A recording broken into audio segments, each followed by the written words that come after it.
Welcome back to Math with Jason Jacobs. My name is Jason Jacobs, and we're going to get started learning about the interquartile range.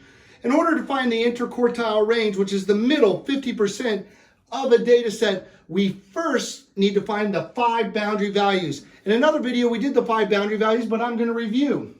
The 5 boundary values are the minimum, the lower quartile, also known as the first quartile, the middle, also known as the median, the upper quartile, and the maximum. All right, here's how we find them. The minimum is the smallest number.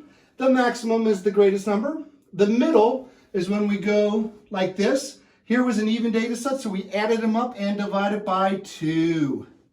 And we got 5.5.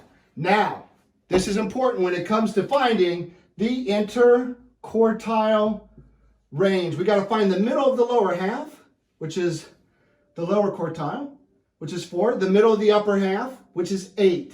Now we take the upper quartile minus the lower quartile, and we find the interquartile range. So 8 minus 4 equals an interquartile range of 4. So whenever you're having to find the interquartile range, you take the third quartile minus the first quartile, or the upper quartile minus the lower quartile, and you get the interquartile range, the middle 50% of the data. Thanks for watching. My name is Jason Jacobs, and I'll see you next time. Bye.